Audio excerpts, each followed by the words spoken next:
Alright, so today we're going to be molding this wide body in.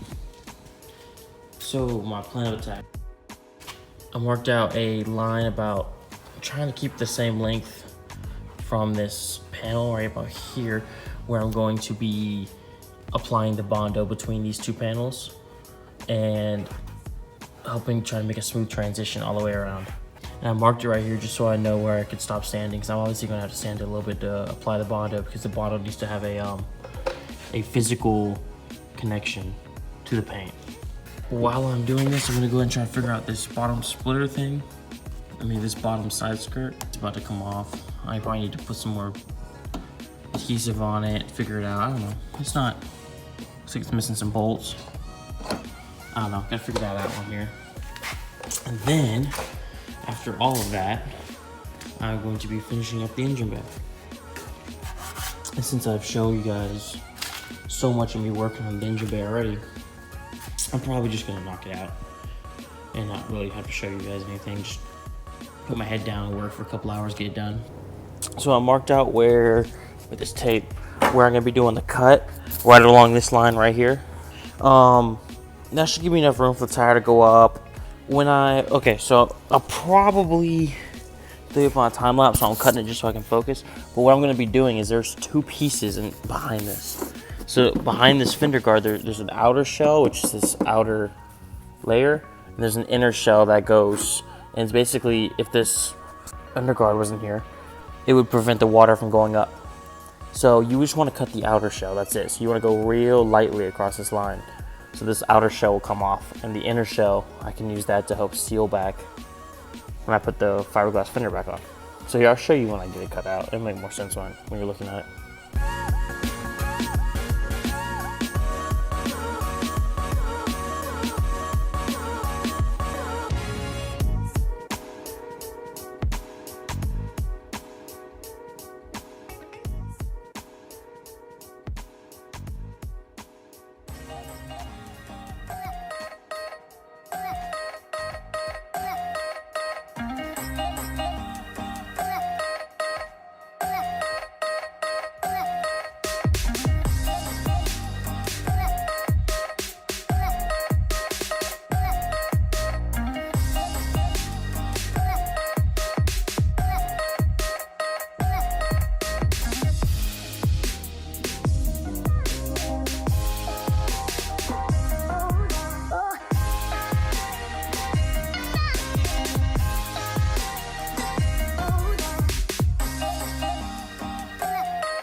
So while I'm letting this cool down, one thing to think about when you're doing any kind of welding on your chassis and you're not actually taking it off the car is, where are you welding?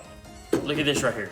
Like this right here holds, obviously the gas tank, it opens up, it has a gas fueler neck that goes down, and there's gas, supposedly there would be gas in the tank. Obviously I thought ahead, thought about where I'm welding, and if you're welding on the chassis at all, there probably should be no gas in the car. Sitting here for multiple months, like any other project car, there probably shouldn't be gas in the tank anyway. But that's a really easy mistake to make, is leaving gas in that tank. And you start welding on this thing, all of a sudden you look over, you got a little fire. So, that's something to think about. Not the nicest welds in the world.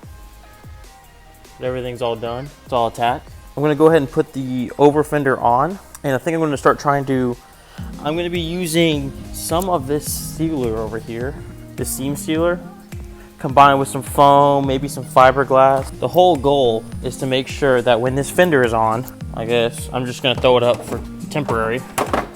There you go, see, it's not actually bolted. That gap in there, we need to make sure that's waterproof. Everything, there's no water getting inside. See how waterproof I can get this and see if it's gonna hold.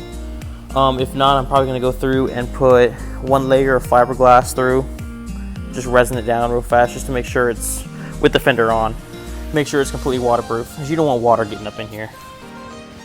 This is how the final product's looking. I just use this stuff right here. It's just from the AutoZone, nothing crazy.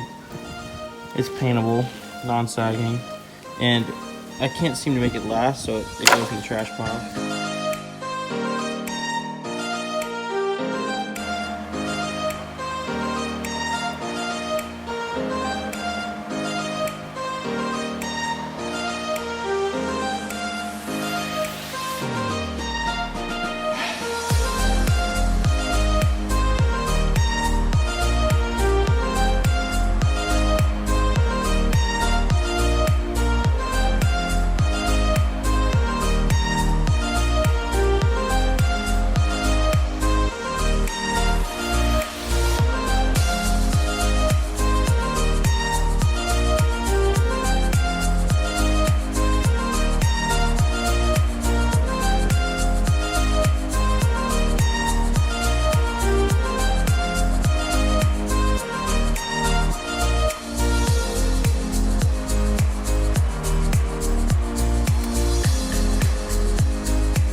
On, tighten down, bolt it tight, and I'm gonna just let it dry. It says allow for 90 minutes to 120 minutes of cure time. Looks great. With the seam sealer, I added like an extra couple millimeters, so when this thing tightened down to it, tightened onto that seam sealer, and it's forming some kind of like a seal, which is pretty cool. I wasn't expecting that.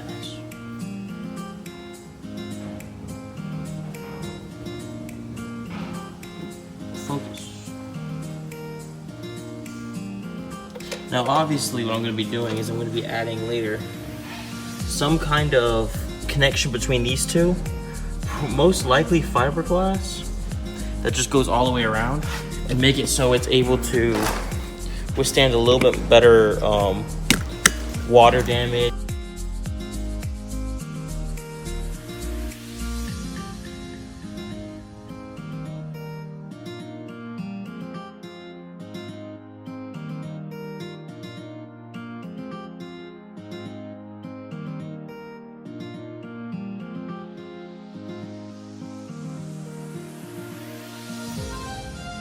Okay, real simple first layer of Bondo down.